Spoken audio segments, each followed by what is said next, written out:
then your mindset will impact the function of your immune system.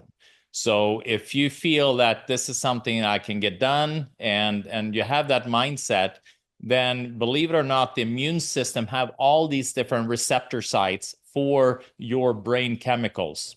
So the brain chemicals that you secrete, depending on how you feel, your mood, etc., will then lock onto the immune system and will guide them in their activity.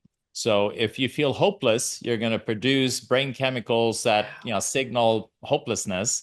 And those are the chemicals that are going to lock onto your white blood cells. Welcome to Vitality Made Simple. The following production is for educational and entertainment purposes only. If you need medical advice, call your doctor. Now, let's go to Vitality Made Simple. Well, have you ever wondered if there's a better way to treat cancer? I'm Dr. Debbie Ozment. Welcome to Vitality Made Simple. This is the podcast that equips you to feel better, look better, and to enjoy better relationships. You are going to love this episode. I've got Dr. Michael Karlfeldt. He is an cancer expert, and he's the head of the Karlfeldt Center, which is an integrative cancer center, truly integrative. And you all, if you listen to this podcast, you know I love integrative medicine because we want to take the best of all worlds and we want to unconfuse all of this. Welcome, Dr. Karlfeldt. Well, thank you. This is going to be so fun. I'm absolutely honored to have you on that you have me on your show, Dr. Ozment. Thank you so much. Oh, well, it's a joy. I enjoyed your book. He has a wonderful book that we're going to talk about.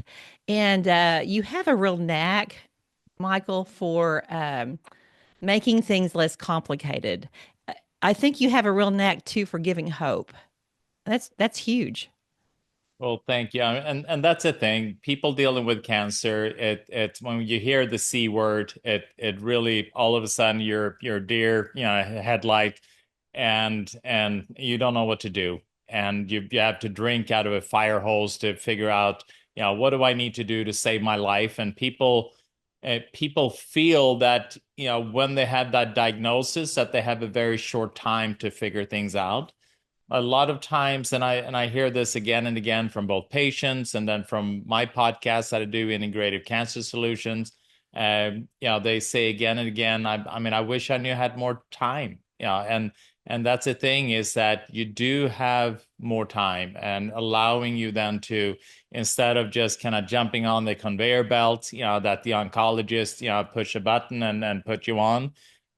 You do have time to start to investigate, to learn, and then see what part of traditional oncology that you want to have as part of your solution, and what part that doesn't seem right to you. And obviously knowing also that the oncologist they're going to present what it is that they are allowed to present and what's within their scope.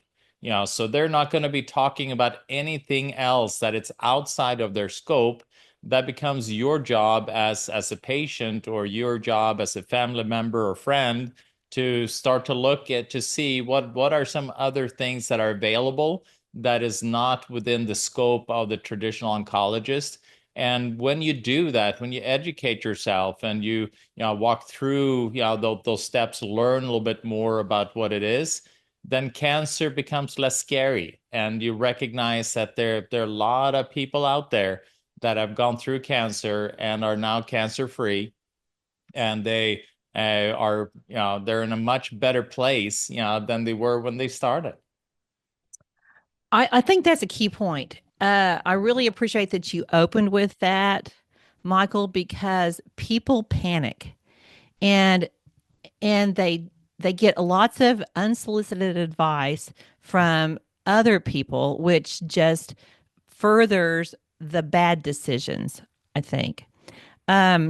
So in your work, I know that you try to help people make their body inhospitable to cancer.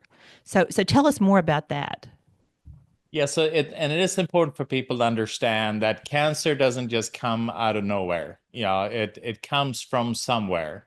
and it develops within your body. Your body is the terrain, it's the environment that is then allowing cancer to become what it is. So obviously, if you have a body that is allowing cancer to be there, then you have the power to shift that terrain, to shift that environment into something that the cancer does not want to be in. And so that gives you a lot of ability and a lot of control of what's going on. Because cancer, and that's the thing, is that when you go to medical doctor and you ask, so why did I get cancer? So they usually either say, well, it's your genetics, and if that's not the case, then it's bad luck. That's it. There's no other reason for developing cancer. And we know, from my point of view and from kind of more of the integrated point of view, is that it is much more than just bad luck. If you have, it could be, a number of different reasons. Can be fungus, can be parasites, can be heavy metals, can be chemicals, can be traumas, and yes, it can be genetics, but a lot of times it is more epigenetics. It is much more how your genes behave rather than the genes in themselves. And that behavior depends quite a bit on the environment that tissue exists within, the cells, the surrounding environment of those cells. Because we have something, we look at the tumor, but we're learning much, much more now about what's called the tumor microenvironment. And that tumor microenvironment controls a lot of the behavior of that tumor, whether it's going to be aggressive, whether it's just going to hang out, or whether it's just going to come and go, or it can even control whether those cancer cells are going to become cancer stem cells. And we know that cancer stem cells are the ones, just like in our own body, we have stem cells, that can then, if we injure our bone or injure a tissue or kidney or whatever it may be, then we have stem cells that come and repair that tissue.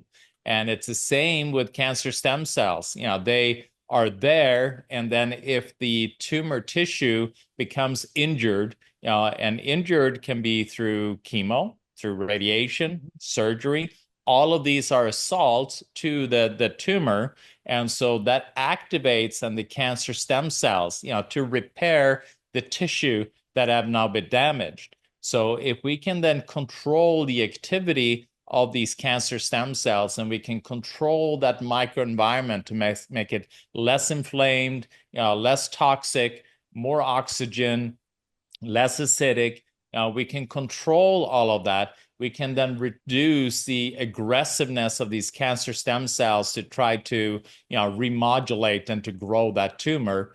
So, and you're absolutely right. It has to do with controlling your environment, controlling your body, to optimize, your outcome. Well, that just gives people so much hope.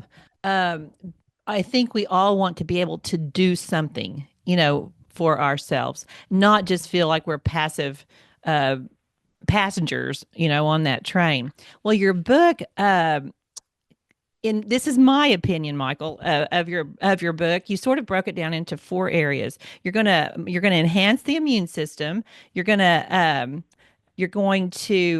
support detoxification. You're going to optimize nutrition and decrease inflammation. So, I mean, so for our listeners, I just loved, to make these lists. And so let's start with enhancing the immune system. What do you tell somebody comes in, they're scared to death, they've got their spouse, their eyes are this big. I mean, I see a lot of cancer patients in my practice, and they're terrified. And I mean, that alone is bad for their immune system. Yeah, they've seen studies that, the people that are in charge or take charge of their own journey and be the quarterback of their own, of all the therapies, the treatments, they always do better. Statistically, they beat the cancer better, they survive better, better quality of life. So to be in that role where you feel that, yes, this is overwhelming, I'm going to take a deep breath and calm down, and I'm going to look at the different options. I don't have to figure everything else out during the weekend. The oncologist maybe say that, we got to start with chemo on Monday. I can tell the oncologist, I want to take a pause, and I recognize that this is what you'd like to do. But I want to take a few weeks, to help me to see what it is that's going on, and recognizing that cancer didn't just evolve overnight. Usually it takes decades for it to get there. So if you allow another week, 2 weeks, a month, then you usually have that time. I mean, obviously there are situations where physically you need to do something quickly, but that's when you have physiological obstructions, maybe intestinal obstructions. You can't breathe. You can't, where there's something big that we need to do something fast, in order to be able to, life saving. But if it's just a tumor, and symptomatically you're doing pretty decent, you got time. So you absolutely have time. So in regards to the immune system, you're absolutely right. When you are in control, then your mindset will impact the function of your immune system. So if you feel that this is something I can get done, and you have that mindset, then believe it or not, the immune system have all these different receptor sites for your brain chemicals. So the brain chemicals that you secrete, depending on how you feel, your mood, etc., will then lock onto the immune system and will guide them in their activity. So if you feel hopeless, you're going to produce brain chemicals that signal hopelessness. And those are the chemicals that are going to lock onto your white blood cells. And now you have white blood cells that feel hopeless. And they're not going to be very effective then in getting rid of cancer. Or if you are very angry or very, kind of that, why is this happening to me? And it doesn't mean that you shouldn't go through that process. I mean, it's important to go through your grieving process and your emotional healing and all of that. That's very important. But also recognize to be stuck in that anger, be stuck in whatever it may be. That will then lock onto your white blood cells, and now they're going to be shooting all over the place. They're not going to be very targeted. They're not going to be that kind of strategic, military operations where they kind of assess the environment and then go in and there's a cancer cell, and go after that and pull out the sniper and kill it. They're just going to be blasting all over the place and not be very productive. So it is very important how we feel in regards to how also our immune system behaves. So that is step number one. But then also we got to look at, what are some of the nutrients? What kind of nutrition are we giving our body? Because our immune system needs tools in order to be able to do what it needs to do. Do we have enough vitamin C or zinc, or what are some of the nutritional tools that they use, our immune system, in order to be able to kill cancer cells? Like say for we don't have vitamin C, then it's kind of like the immune system going up to the cancer cells. It's kind of like an army guy that comes up with a gun, and here is the enemy, but he has no bullets. So he's trying to go after that offender, but he can't shoot him. I mean, he knows he's there, and he knows he shouldn't be there, and want to get rid of him, but he doesn't have the tools needed in order to be able to address that offender. So that's why nutrition becomes really important. And then obviously there's so many fantastic tools to upregulate the immune system. And, we have all the different mushrooms, like Reishi and Cordyceps and turkey tail and Maitake. And we have also the beta glucans is fantastic. We have herbal things that are amazing at, Andrographis, Astragalus. And, there's a whole list of powerful immune supportive natural substances. And the beauty is, when you bring in natural agents like that to support the immune system, you are then bringing intelligence to the immune system. You're giving it the tools that it needs in order to be much more intelligent in its project that it needs to get done, rather than artificially try to just kind of stimulate the release of a bunch of white blood cells, from the bone marrow that they do, when they, essentially kill your immune system with chemo.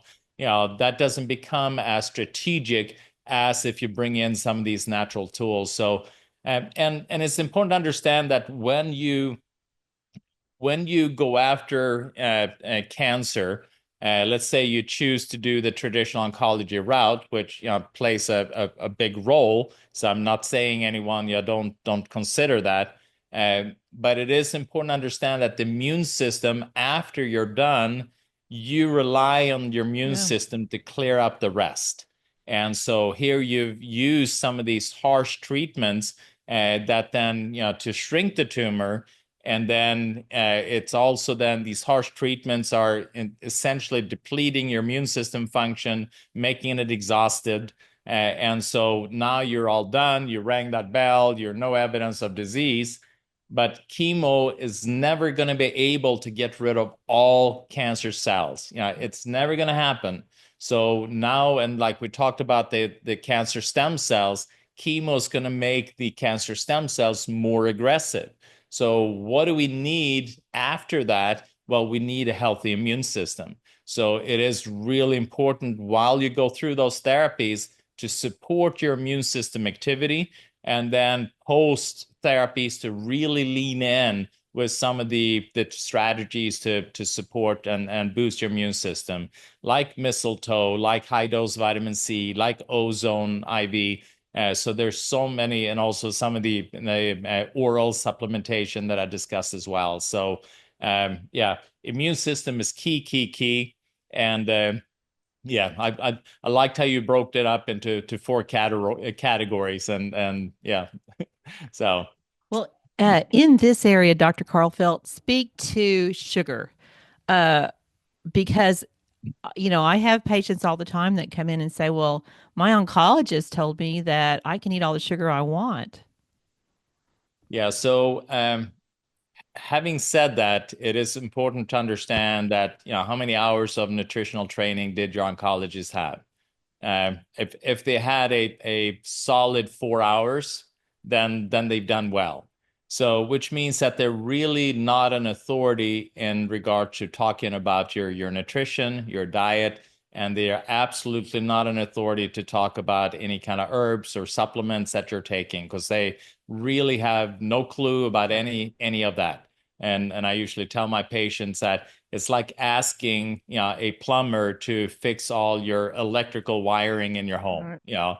It doesn't mean that a plumber is not valuable. They are great at what they do, but know what it is that they do, and don't give them a task that they're not educated in answering. So when they say you can have all the sugar you want, or they give you like Boost or Ensure or whatever it is to say that you got to eat more and fatten yourself up, do more carbs, know that cancer feeds on sugar. Cancer suppresses immune activity. Cancer promote, or I'm sorry, sugar, suppresses immune activity. Sugar is inflammatory. Sugar interferes with your energy production within the cells to make them more susceptible to cancer. Sugar, it kind of links protein tissue, together, so it becomes less functional. So if you are wanting to immobilize your immune system and support cancer to proliferate, eat more sugar. And the oncologists, they come from the point of view that, the chemo and all of that is going to fix everything, and everything else, there's no studies, and it's just going to interfere with what I do. If they were so successful with their therapies, we would be much further along, since Nixon declared war on cancer, and we are not. We're still at that place where, studies show that by doing traditional oncology by itself, you may extend your life about 3 months, a little bit less than 3 months, and that's it. So if you're going to listen to somebody that after billions and billions of dollars of research and after several decades since the 70s been trying to figure this out, and all they've been able to do is extend your life maybe 3 months, then that is not the person that you want to listen to completely. Doesn't mean again that they're not part of the solution, but they're not the only solution. Well, and there again, you spoke beautifully to that, Michael, by telling people they have plenty of time. They don't need to panic. Many of our listeners know that 4 years ago, I was diagnosed with chronic lymphocytic leukemia, kind of accidentally. I was just a test case for someone who had a new flow cytometry lab, and they wanted to see how young my immune system was because I was 62 and, don't take any medicine. And then this was uncovered. Well, I was sent to an oncologist who literally looked at my test, and since I was subclinical, said, "I don't want to see you till you're sick. You don't need to change anything." Well, of course, I so feel like God prepared me for this, having me, in this space. So I've started many of these integrative therapies that I want to pick your brain about. One one thing that I was unfamiliar with 4 years ago, but now is part of my life and part of my therapy for patients is ozone. So when you talk about immune enhancement, ozone's part of it, right? Tell our listeners what you're seeing with ozone therapy. It's I, incredible. I I love ozone. Yeah, I and we use it with all our cancer patients. It's such a powerful tool, and there are a number of different ways to administer ozone. You also have where you do UBI, ultraviolet blood irradiation, and that involves pulling some blood out. You put the blood into a saline bag, then add some ozone into that, and then run through a machine that Mhm. irradiates it with ultraviolet light. You also have something that's called major autohemotherapy, Mhm. where you then pull out more blood and then put that in a bag and put more ozone into it and put some heparin in that as well. And then you have 10 pass, and that is where you are then, blood is essentially it's a machine that uses pressure and pulls out blood, and then it gets ozonated into the machine, and then puts that back into your body, and then it pulls out blood again, ozonate it, and each time that it does that, it's considered a pass, so it would do that then 10 times Mhm. at a maximum. Then you also have where pull is called EBU or Mhm. RHP, and it's a tool that we have here. And that's when you pull the blood from one arm and goes through a machine that gets ozonated and filtered and then moves, into, and then we put it back in the other arm. So essentially it becomes like a circuit, where your blood is moving through that machine that ozonates and filters the blood. And with that, then you can ozonate and filter about 4 liters of your blood volume. Most of us have about 5 liters. So about 80% of our blood volume then gets ozonated, which is really, really powerful. The beauty with ozone is it does so many different things. So ozone is O3, and we're used to oxygen molecules that are O2, which means that it has an extra oxygen attached to it. And then when that gets into your bloodstream, that extra oxygen then gets released. So now we have oxygen, and then we have an oxidative substance, and that single oxygen will then attach itself then to pathogens, to like viruses, bacteria, mold, Lyme, whatever it may be, and then oxidize that. But it does the same on cancer cells, where it attaches itself and then oxidize the cancer cell. And then also we know that oxygen is needed for energy production. So, our cells, when they are starting to, the energy production is starting to get slow. And then they start to shift into more of a cancer behavior, which is what happens when your energy production is reduced. Then the ozone will then help to kind of prime that mitochondria and turn that mitochondria on, our energy factory of the cell. And they have actually seen that the ozone, by doing intravenous ozone, we are then increasing the amount of mitochondria within the cell. So usually we have about 2,000 of the mitochondria within our cells, and depending on what kind of tissue it is, brain cells, heart cells, they have more than regular muscle cells.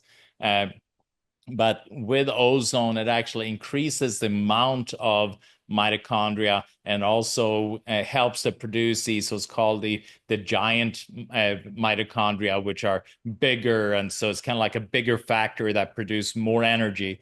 And cancer essentially is a deficiency in energy. So the more we can support energy production within all the different tissues we have, the better off we are.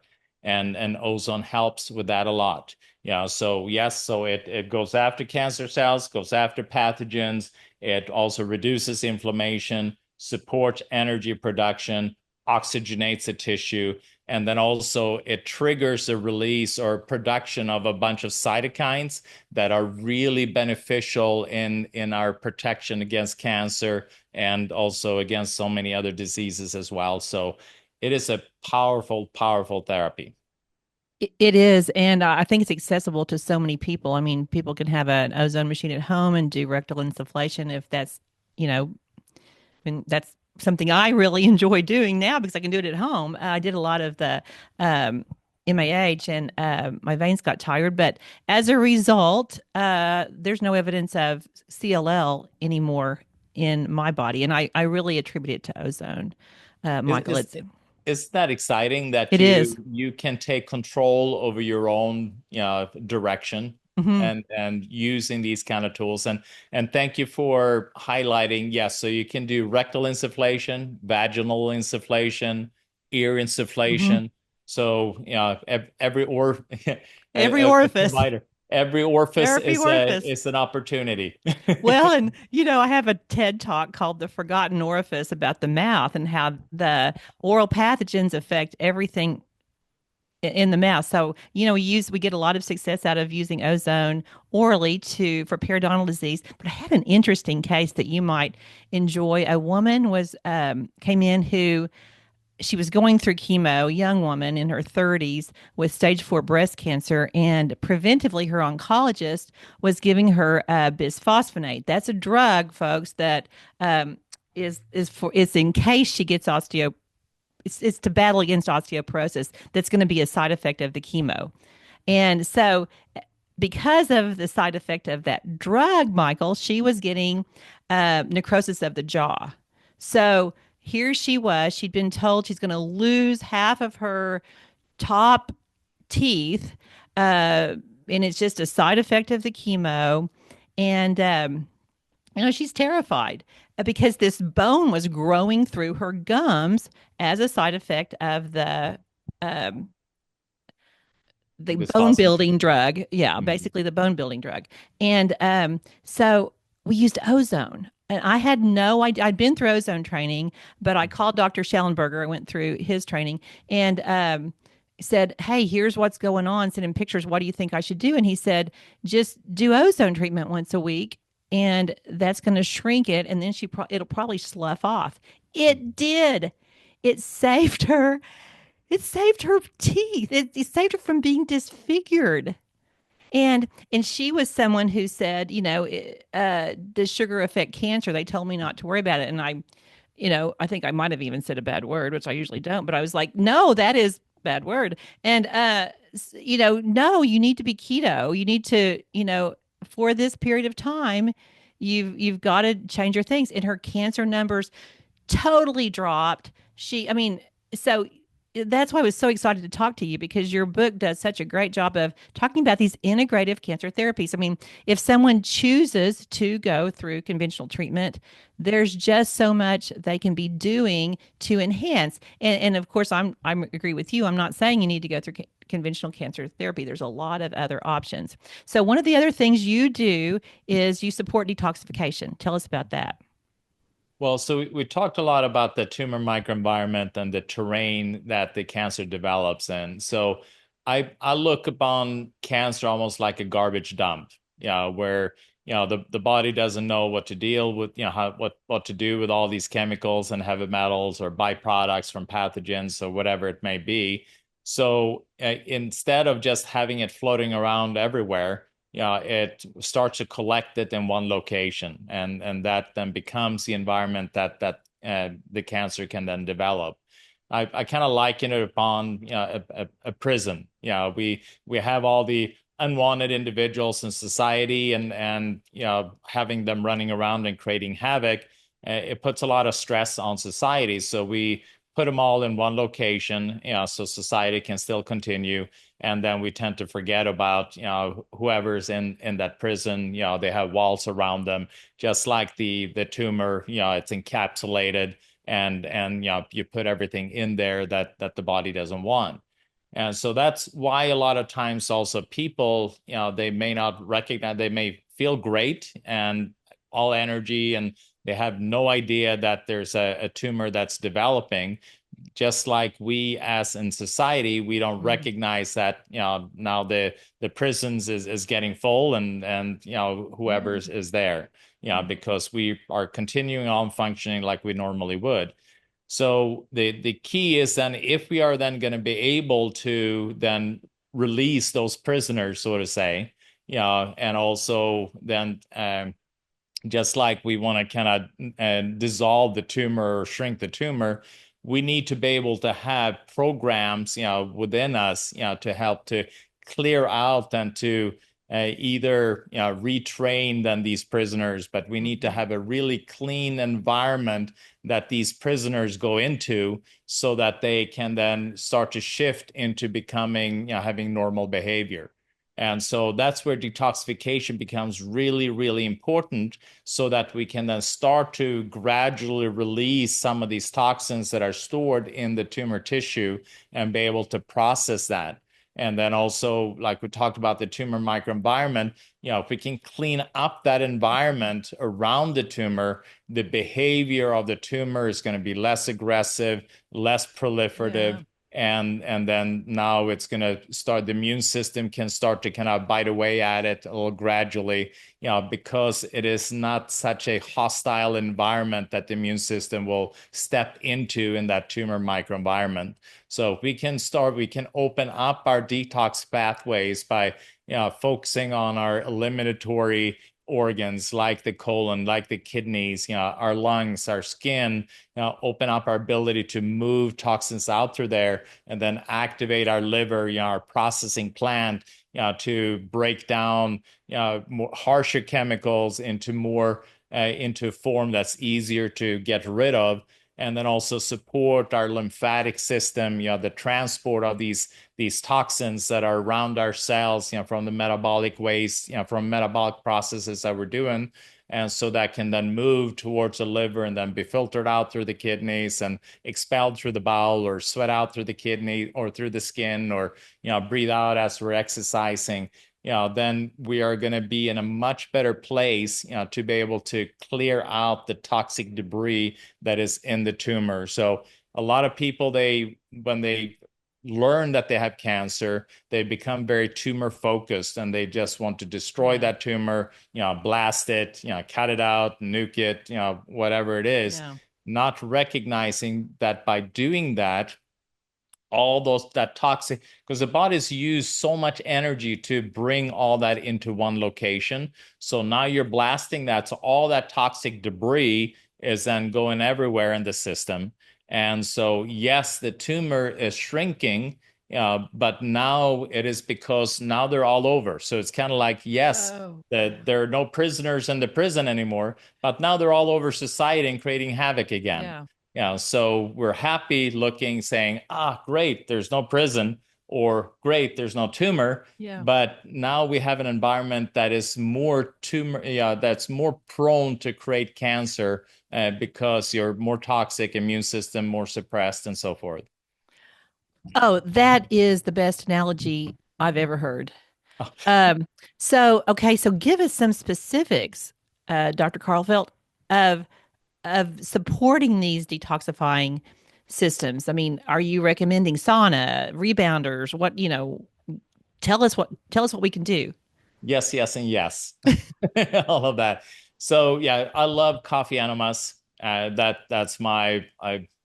love it, and it's so inexpensive, And a lot of patients say, "Oh, I don't want to do coffee enemas. That's Mm-hmm. too, that's just weird. That's, it was not meant to, it was things were just meant to go out there. Nothing was meant to go in." Uh, but it's after you've done it a few times Yeah. and you kind of get through that initial, uh, people feel so much Yeah. better. Their energy is so much better, and it really supports your liver's ability to process a lot of these Mm-hmm. chemicals and heavy metals and pathogens, etc. Coffee enema is fantastic, and I Mm-hmm. suggest to do it every day. So if you're diagnosed, you want to do it every day. You have Gerson therapy, for people Mm-hmm. complaining every day. Gerson therapy, you do it 4 times a day. So you're Wow. actually you're getting a break when I just tell you once a Yeah. day. Yeah. Um, so that is, I would say that is number one. Number two, like you said, sauna is, especially those infrared saunas, and you can buy the kind of the portable Mm-hmm. ones, that you can put wherever and collapse. They're great ones there. And the infrared actually penetrates deeper into the tissue to help to bring heavy metals and chemicals and mycotoxins and things out of the tissue. And so as you're sweating, you're getting rid of a lot of toxic debris, and then just rinse that off and get rid of that. And then you have things like ionic foot bath, is Okay. fantastic. Love that. Love that. Yeah, Love that. yeah, it's amazing, and it's not only, because you see all that nasty stuff in the water that's come out of you. So it's not only that it does. It's actually for several days after you are still peeing out glyphosates and heavy metals and things. So you're still detoxifying outside of what's just showing up in the water. And it also opens up your ion channels, the pathways where nutrients and chemicals and things are moving through. So it's kind of like opening up all the roads, in a city so that things can be transported more easily. So that is one of the things. So, for instance, I mean, if you take a zinc supplements, for instance, you want that nutrient, that zinc, to go where it needs to go. So just taking it doesn't mean that all of a sudden it Right. just magically appears in the location where you need it. That requires a lot of intelligence. It requires a lot of ability to transport things through these different ion channels. And so to have a tool that opens up those pathways and remove a lot of that resistance and friction, like ionic foot baths does, that's great. And then yes, movement. You want your lymph needs movement, and so you have a rebounder, being out jogging, exercising, having contracted, muscles that contract, that will allow the lymphatics to move, and that will then help to flush all the toxins that are around in that tumor microenvironment or around cells or tissue that's struggling because they feel toxic and they don't get oxygen, they don't get nutrients because they feel like they're swimming around in a dirty fish tank. As you are moving, you're creating that circulation like you would in a fish tank, and then filter out that water so it's clean and fresh rather than murky and toxic, and it's hard for the fish to survive in it. And same with our cells. So movement is so key. And then drinking water, good quality water. Not from plastic bottles.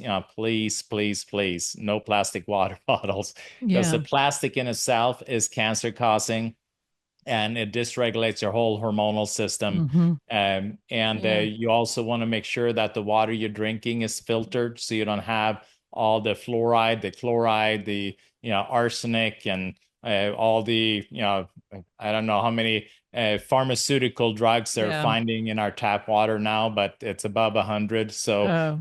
you're essentially drinking Yeah. antidepressant drugs, hormone drugs, all of that while you're drinking water directly from the faucet. So yeah, those are some of the kind of main things. And obviously fiber, Yeah. so eat food with high fiber. Fiber will help to brush your colon, will help to move Yeah. toxic debris out, and will bind to chemicals, heavy metals, so you can move that out through your stool.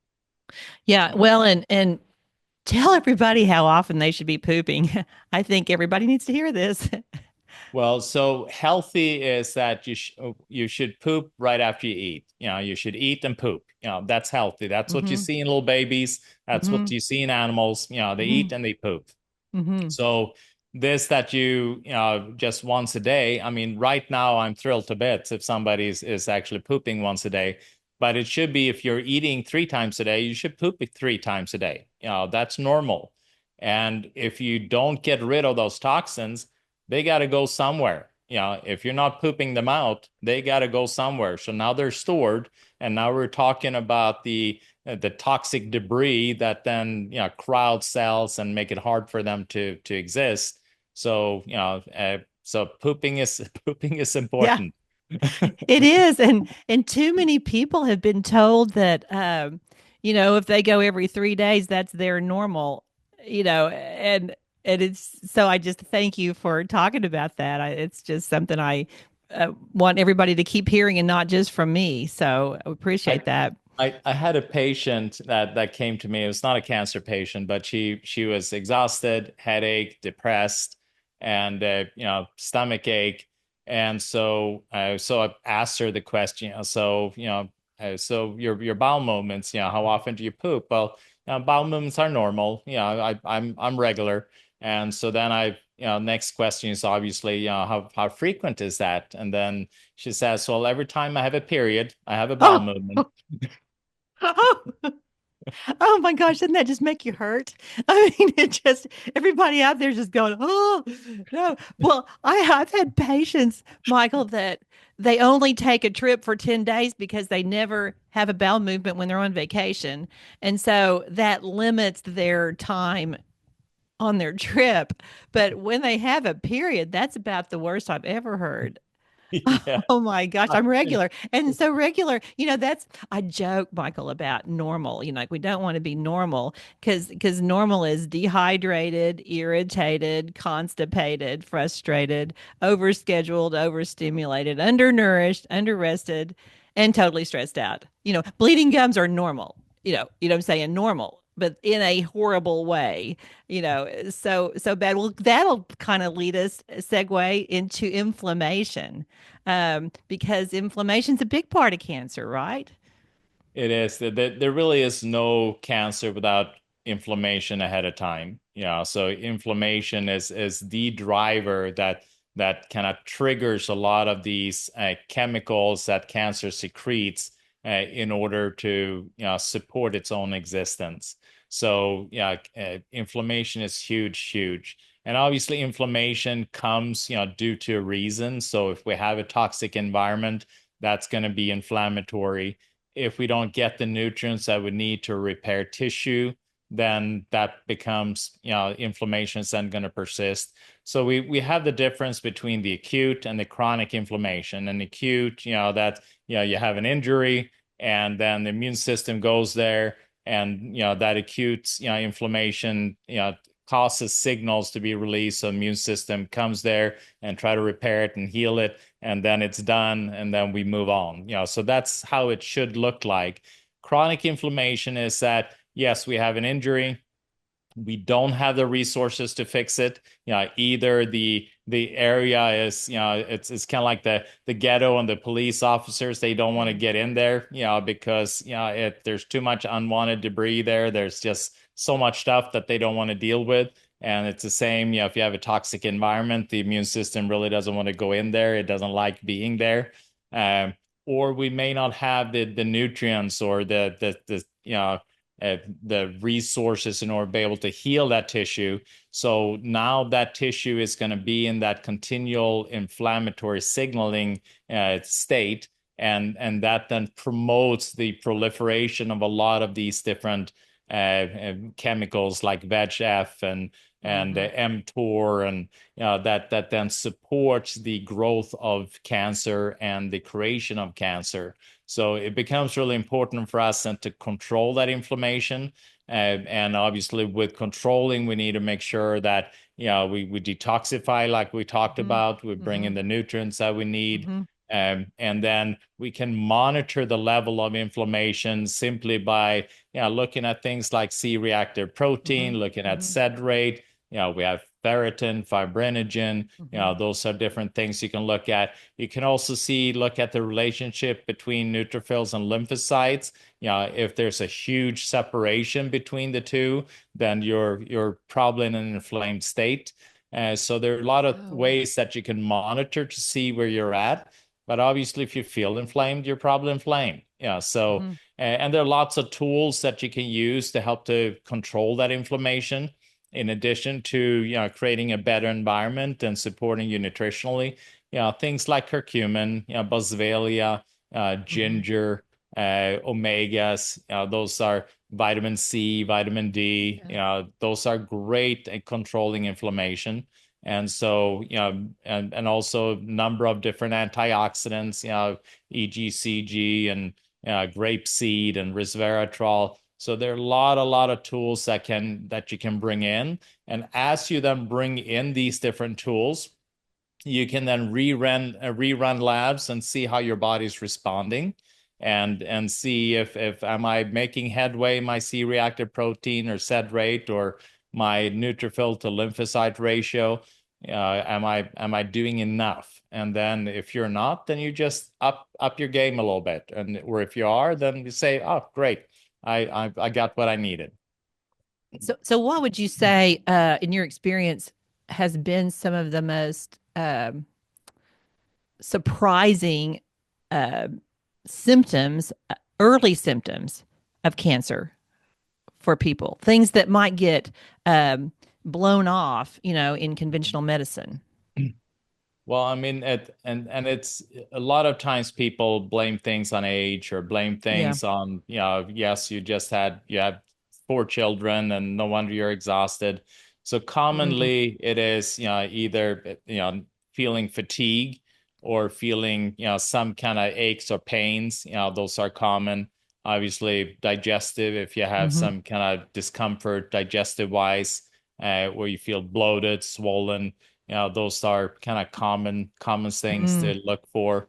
Like Yeah. I just had a patient earlier today, and she was diagnosed with uh, colorectal, yeah, it was colorectal cancer that had gone into other locations as well, so metastatic.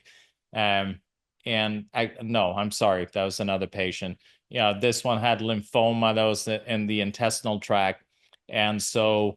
But she'd lost her husband like a year earlier, so she had all this grief and and so everyone, including herself, thinking that what she was feeling was just due to going through the grief and being tired and impacting her digestive. And so and then lo and behold, when it didn't resolve at any time, it was getting worse. They did imaging and then found lymphoma then in her intestinal tract. So usually it is just these kind of common symptoms that you're not aware of, or you're just kind of say that it's because of this, and then it could be then cancer that is the reason. You can check, there's a test called Grail, or Gallery test, that you can then check to see if there's any kind of cancer signaling taking place. It only measures cancers are a little bit more aggressive, so it doesn't, like prostate or some Oh, breast cancers, they're a little bit slower. You talked about CLL, it's a little bit slower, so slower. Yeah. it probably won't pick up on that. But things like lung cancer, stomach, gallbladder, liver, colon, those would be picked up at that time. So, but just looking, a normal CBC will tell us a lot. Yeah, it will really, especially looking at your lymphocyte number. If that starts dipping and there's too big of a separation between neutrophil lymphocyte, or too small of a separation between lymphocyte and monocyte, then you may want to kind of see what's going on. It doesn't have to be cancer, but it definitely Hmm. is a process that's moving you in that direction, and you want to kind of stop it at that time. That's so good to know. I know that you've done a lot of talking about psychoneuro um, immunology, and sort of, a big word for uh, how our thoughts and emotions impact all of this.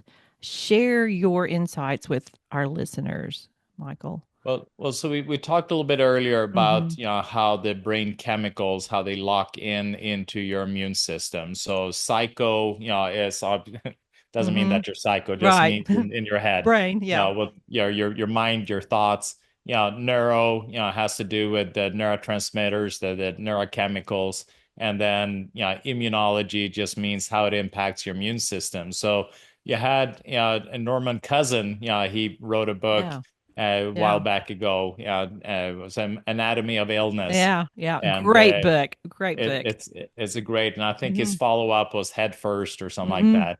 And essentially, he was dealing with a disease that was fatal, Uh-huh. and he thought to himself, well, let me cure this using psychoneuroimmunology. So it became a term that they used then in the research at UCLA with him at that time. And so what he did was he just watched funny movies again and again and again. And so he was laughing and laughing and then having the greatest time.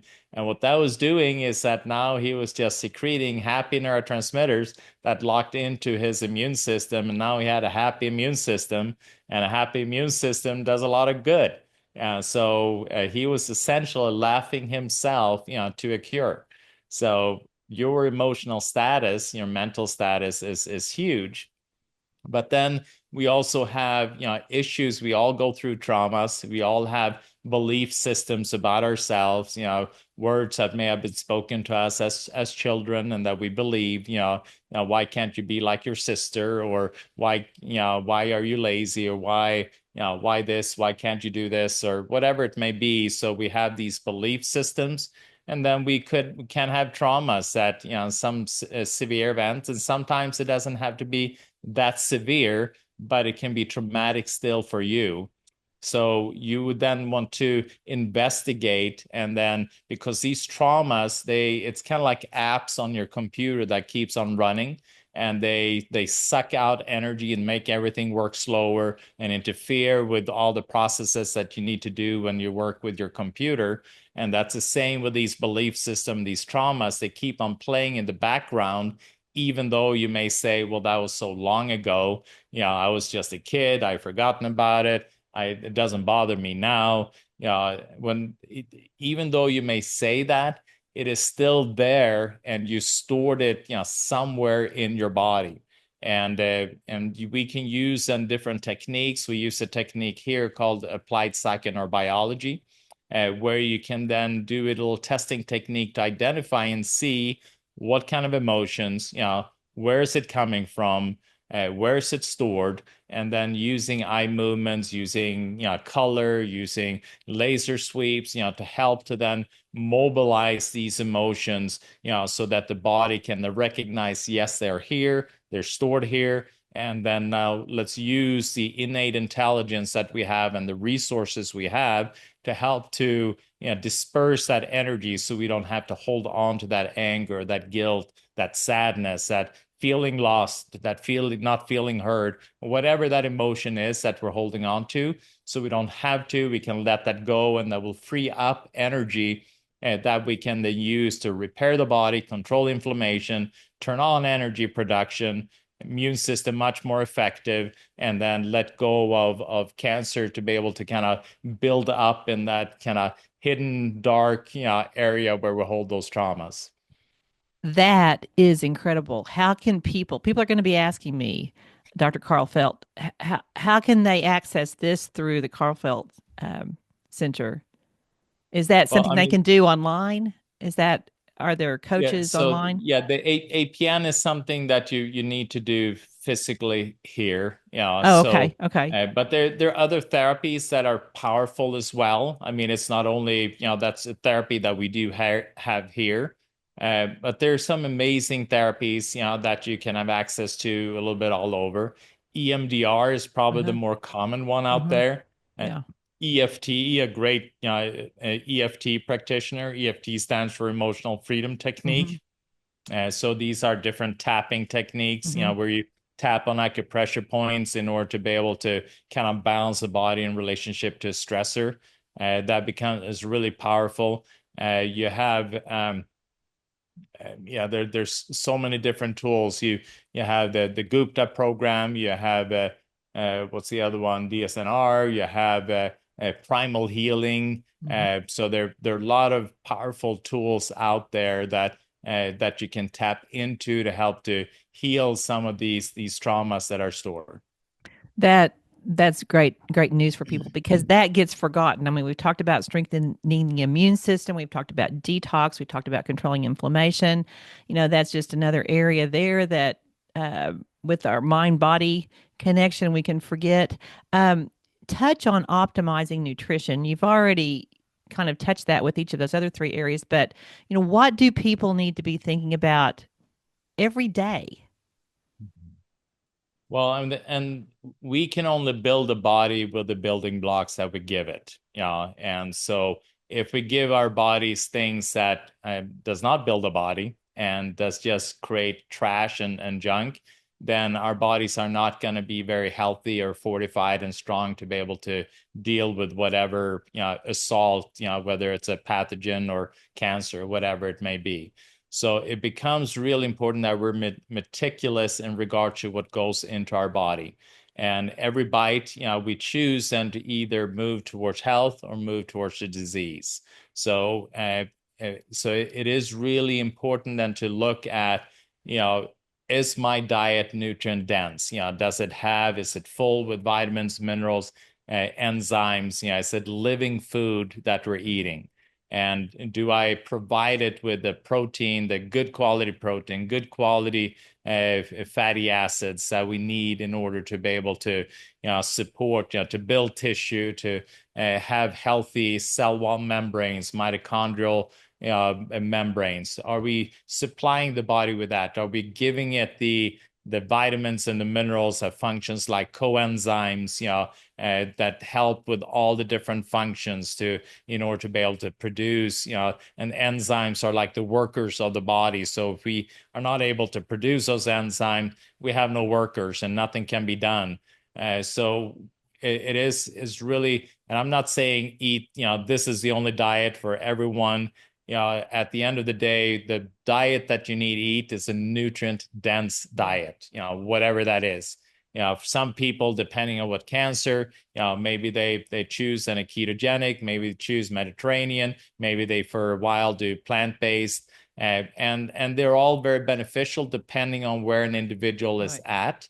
Uh, with cancer, it is good to know that, like we talked about earlier, uh, sugar feeds cancer. Mm-hmm. So to eat when you're battling cancer, then to eat food that is sugar rich, even if it is natural foods, can then still feed the cancer. So that it proliferates, in that, because cancer is not very efficient in producing energy.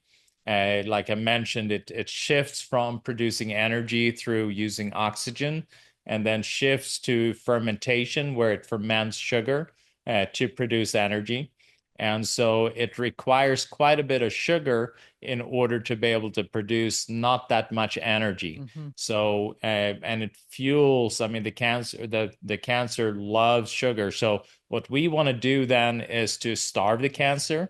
We want to minimize the amount of fuel that it gets to and be able to proliferate. And then at the same time, while we do that, then go after it with other therapies to make it even weaker and use kind of natural oxidative therapies like ozone, like vitamin C, like artisanate, like, so we can, or photodynamic therapy that we Yeah. do at our center, we can use those oxidative therapies while then making it weaker, starving it, staying away from food that fuels cancer. That's very, very exciting for people. Now, how do people find your center? You're in Idaho. Do they come and stay for a week or a few weeks, or how does this all work?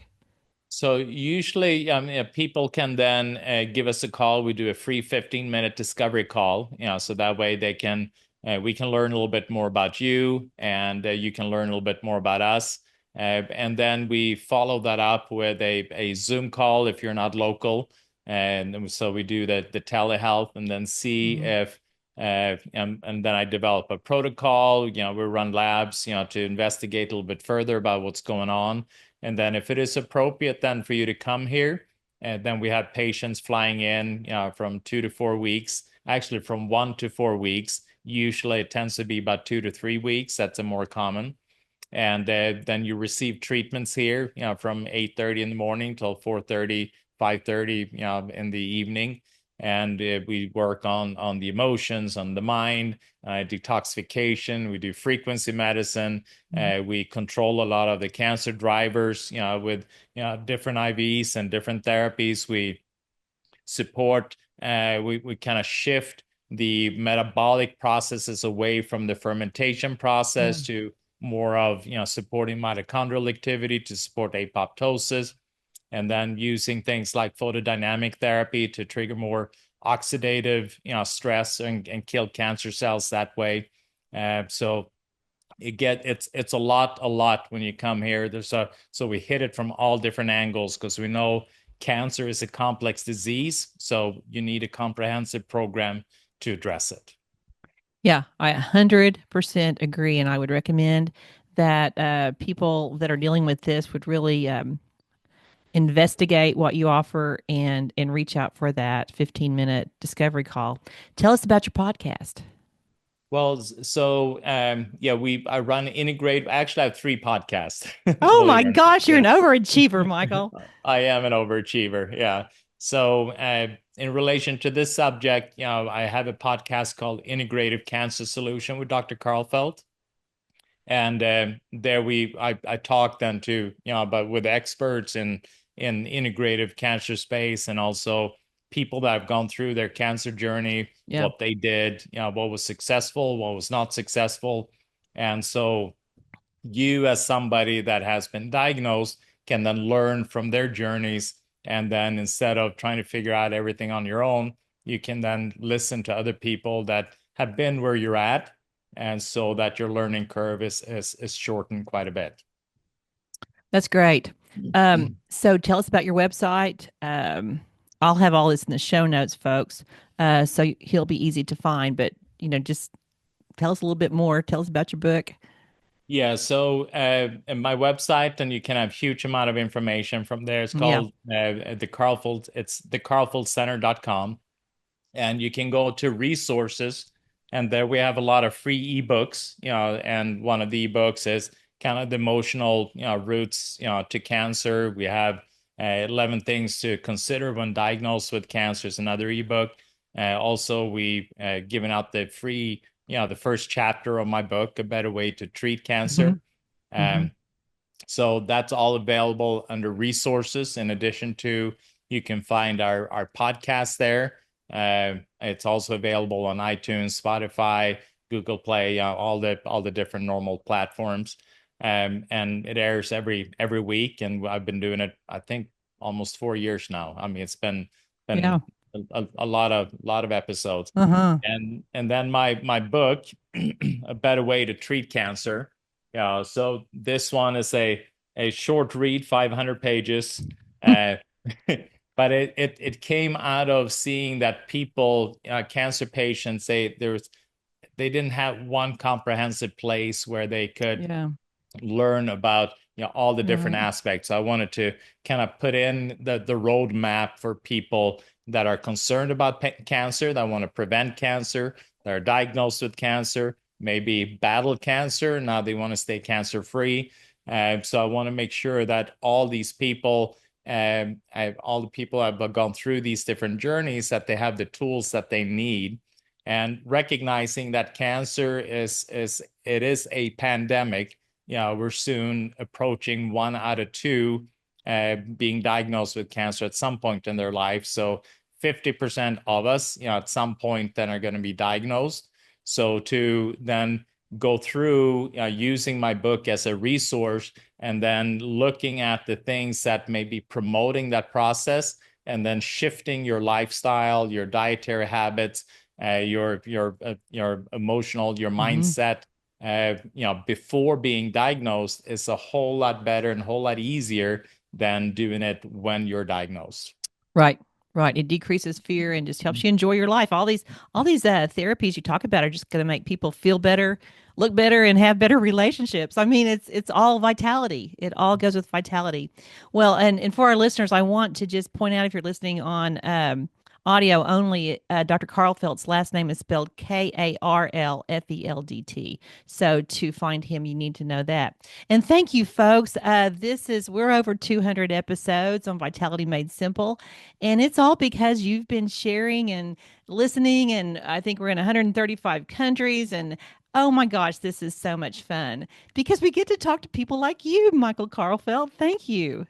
Thanks for Well, taking time. And you saw the sun coming in on me. Here in Oklahoma, it's approaching 7 o'clock.